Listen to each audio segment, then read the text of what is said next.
You don't have the right answer. I am definitely glad for the season of less decisions. Allow yourself to learn. Make the decision and move on with the next decision. Hey everybody, welcome back to another exciting episode of Tenacious Contradictions. I'm your host, Nicole. I'm your host, Leslie.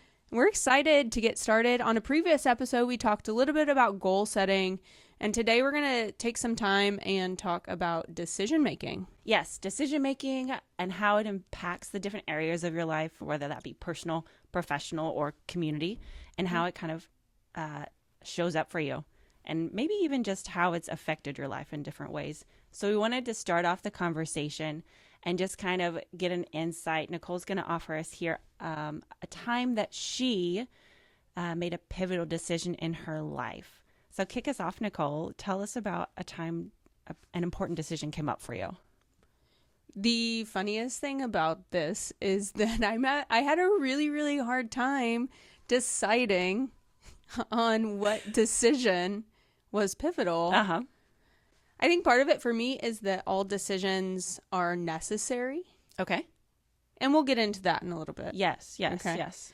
So one kind of interesting decision for me was my decision to apply for American Ninja Warrior. Oh, such a big decision for your life. I saw that American Ninja Warrior was on TV, Mm-hmm. and in 2015, I had to decide to take the first step of making an audition. The way it works is you have to fill out some paperwork, make an audition video, and then send it in. Okay, so take us back to the decision to make the audition tape. I, at that point, was in my second year of teaching high school physical education. Oh, okay. And I had been really into rock climbing, mountain biking, and all of those things. And I saw it on TV, and I decided I wanted a shot. And that led me to jumping on the internet and putting together a video and submitting.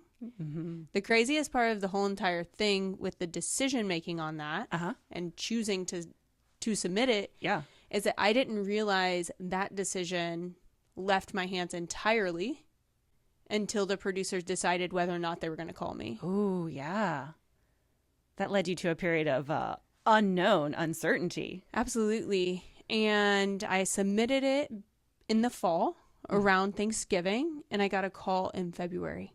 That was such a long time to wait. Oh my gosh. So Thanksgiving to February, you were just in this ambiguous unknown of which direction your life was going to take. Because how much time commitment was American Ninja Warrior going to be? I didn't know at the time. It was a pretty new show for recording on TV. Yeah. But it ended up being like a week or so of filming and being in Kansas City. Not to mention all the prep you had to do beforehand. Yeah. Tons of prep. And we found out maybe 6 or 8 weeks before filming started that I got a call back. Oh my gosh. And then it was game time, ready to go. Then the next decision in this whole entire thing was full of very pivotal decisions in the trajectory of my life. Because the next decision was, I got my number. Do I step up on the starting block and get going? Yes, absolutely. So that was a huge, huge decision for you. Now, take us into, because we want to help our listeners with some of the frameworks and understanding decisions like this. What goes on underneath the decision making? Is there, what is it for you? So for me, decision making can be emotional. And it can be logical, fact-driven, and sometimes time-sensitive. Yes. My philosophy on making decisions, we have to make the next best decision we can with the information that we have. Making the next best decision that you can with the information that you have. Right. Where does that come from? I am a pretty fast processor of data. Yes. And patterns. The intensity of making that decision quickly is just that I'm ready to move it. She's ready to move on. Let's do this. Let's go. Right? Yeah. Yeah. Do you decide fast or are you a slow decider? So I think I've changed over time. Before kids versus after kids. I think that's a pivotal mark in my life and approaches to life. But before I could go either way, very flexible. I trusted myself to get through kind of any situation, no matter which way the wind blew me. And I was very happy to let the wind blow me, whichever way. I've come to a point in my life, though, that I consider my values a whole lot more. There are more time constraints. There's more stress factors at play. You're juggling a lot more balls as a mom, wife, all the roles that you play. So the decisions feel heavier now? The decisions feel, actually, they feel lighter because there's so many other things. Like my attention moves forward to something else. Like something else needs my attention now. Right. Let's make the decision and move forward. Yeah. So I was talking to Nicole about this. This was when I talk about meal planning, because meal planning, I have decided, saves my sanity when some days I don't want to think about what everybody is having for supper. I've not jumped on the meal planning train yet. Oh, gosh. It's just when you get to a point where there's just executive dysfunction and you're like decision-making fatigue. Right. It's already made for me. So I take a little bit out of Sunday evening is what I like to do and plan out the week. What goes into my planning as I'm making those decisions is, are my kids going to eat it? Do my kids feel involved in the process? Like I'm encouraging them. That's something that I want to do for them. Encourage them to be a part of the process. And do I want to make it? So what I'm hearing you say with that process that you have is that you're planning ahead of time to alleviate future stress. Yes. Yes. I think that's part of my goal in that outcome is I don't want to have to think about it later. Let's just make the decision now and then execute it later. We can understand your decision making a little bit better on why you're doing it. Yeah. You know, you're doing it to alleviate the future stress. Yeah. And then there's some different strategies. We'll talk about those in a minute. But one thing that I notice a lot is that people kind of get this decision paralysis, or they freeze up when they're faced with that decision. Oh, yeah. Talk to us about that. So do you have any moments off the top of your head, or would you like me to share a moment that I have where you faced a decision that causes you to feel like you don't have the right answer, and so then you don't make a decision? So one time I felt this decision paralysis where I was forced in, was it 2011. I was graduating from undergrad from the University of Louisville, go Cards. And I didn't know what the heck I wanted to do with myself still. Okay. So I was coming to a point, where my undergrad was ending. I had to make a choice about what to do with myself. I couldn't just stop time and let something fall in my lap. So I did what was, and this is a habit of mine that I'm getting better at recognizing and understanding. I usually took the path of least resistance. So since I was already in school and there wasn't a huge, interesting job opportunity coming up for me in Louisville, even though there could have been, but at the time I wasn't open to it, I continued with school. So I decided to take the path of least resistance, and that was applying to grad schools for me. Now, that might not have been a path of least resistance for some people, but for me, that seemed the next best thing. So deciding to take the path of least resistance was your way of avoiding the paralysis. Yes, I was a bad avoider. Okay. Like chronically avoided problems and resistance. I did. I own it now because I've had some chances to reflect on it. So when I'm talking to people about different decisions that they're making, or big life change decisions on starting a business or starting a family, it feels to me that a lot of people take the weight of the end. So the outcome, and it's so heavy for them that they feel like it's too much to bear to be able to start. Yeah. And to take that first step in that first decision. Yeah. And to me, one thing that I've learned throughout life of running a business or having a family or making these big decisions is that when you take that first decision and you do it, you kind of get the decision wheel turning. Yeah. So Jim Collins has this flywheel Ooh, I love it. Tell us whole more. entire book about the flywheel. But the premise of it is the flywheel is this big piece of machinery that has to get going. Okay. And the more you get it going, or momentum theory is what Ramsey will talk about that some too. That's what came into my head. The more you get it going, the easier it is to keep it going. Yes. And I think that happens with decision making. That first one is hard to really get going and to make the decision. But as they come along and as you get more comfortable, how do you get more comfortable making the best decisions though? So you get more comfortable making the best decisions when you can release yourself from the resentment or anxiety you have of previous decisions you've made. Ooh, so you have to wipe the slate clean from previous decisions. I don't think I would consider it wiping it clean. Okay. I think that there might be a misconception in life that you can move beyond the experiences that you've had into something new entirely. I think we are going to carry into all future the past that we've had. Yeah. In a healed or unhealed way, depending on how you've dealt with that. Yes.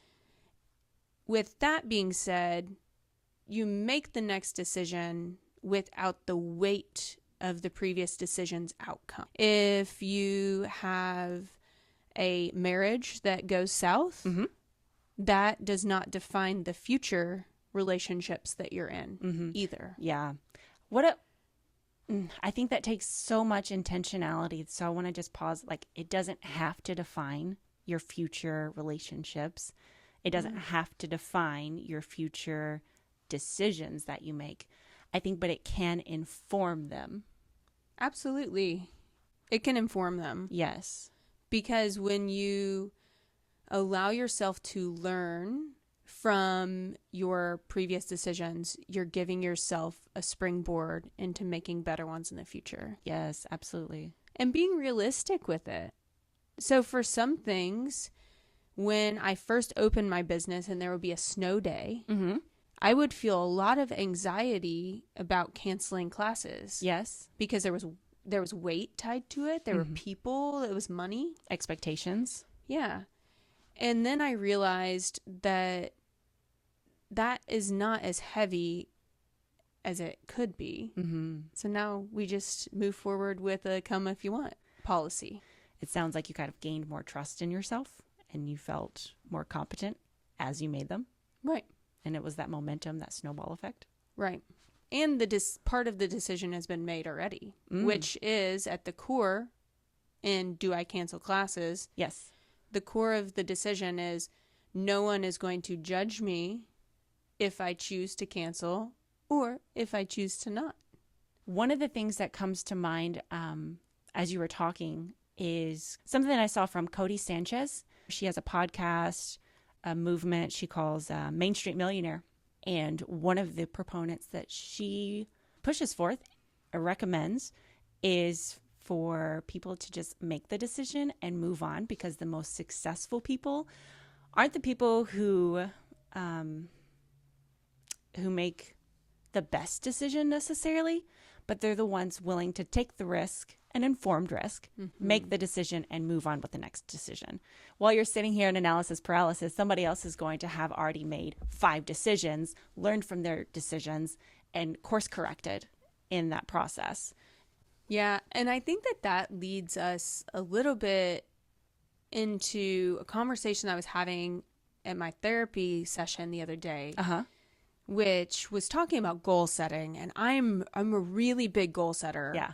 Like, I dream big and I'm excited about the future and everything is possible within reason. Okay. Or at least should be tried. Yeah. You know?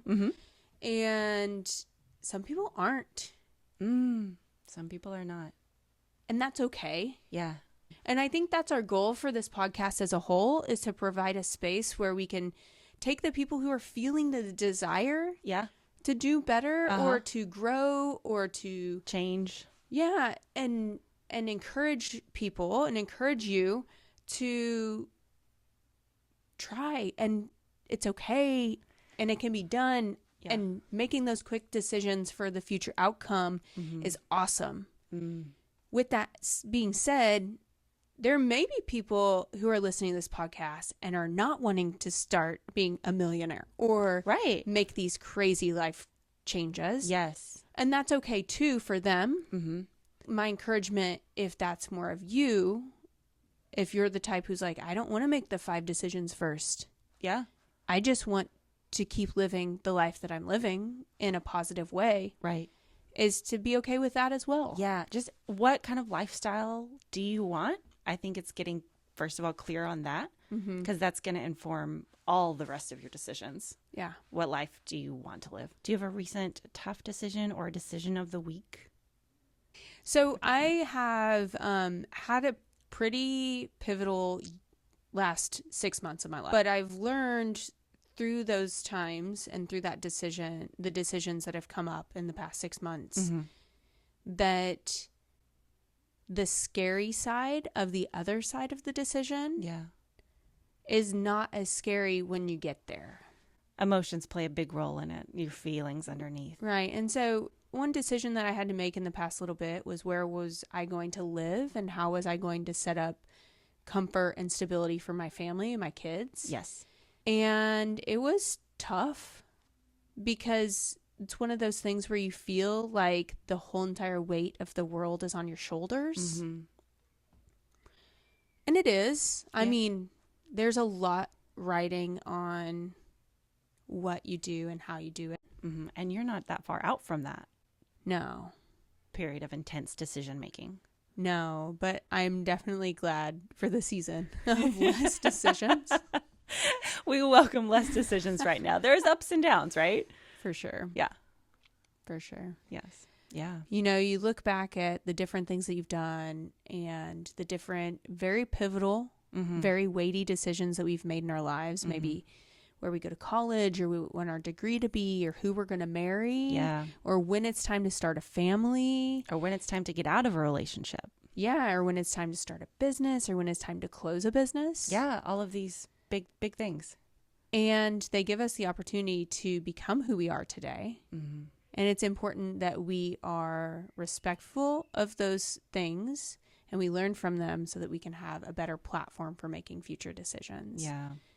And I think that a lot of people I've found kind of carry that weightiness of previous decisions into their future decisions. They're just carrying that weight still, like, because they haven't forgiven themselves or given themselves the opportunity to reflect on it and actually let it go, so it's not so much of a block or a wall to making a future decision. Right. It takes the intentionality. Yeah.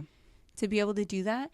I know that you kind of have told me in the past a story of your kids kind of arguing or putting you in positions where you've had to make good decisions. Do you have any stories that kind of come to mind where you've had those things happen? So parenting is a big area of my life that I spent a lot of time of reparenting myself so I could make decisions that got me to the outcome that I wanted. My youngest is playing with his older brother.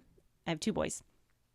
And they're playing, and then all of a sudden I hear that my youngest is like, oh, school is so hard. I don't want to go to school. I wish I never had to go to school. Emmett does that every day. Yes. And so when you hear that as a mom, my immediate reaction is like, oh my gosh, what's going on? How do I help my kid here? Then I ask myself, I'm like, okay, what's the best approach here? If I want my kid to actually open up to me, and these are some approaches that I've taken from Dr. Becky from Good Inside. She has a book, she has a podcast, she has a membership. Go follow her if you have any parenting questions. So one of her approaches is like a side door approach.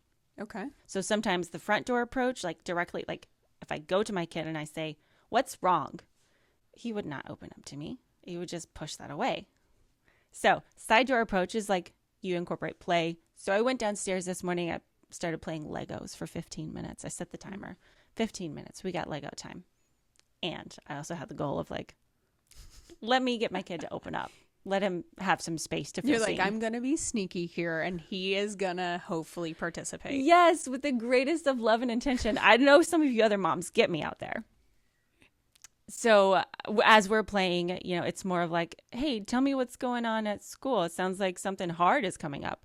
So I take the approach of validating feelings and just saying those things out loud sometimes and giving your kid a space to tell you. Right. And you don't even have to fix it, because sometimes feelings just want support. They don't want a solution. They just want to be seen. What was his response? So he told me, yes, school is hard because there's so much work and there's not enough time for fun.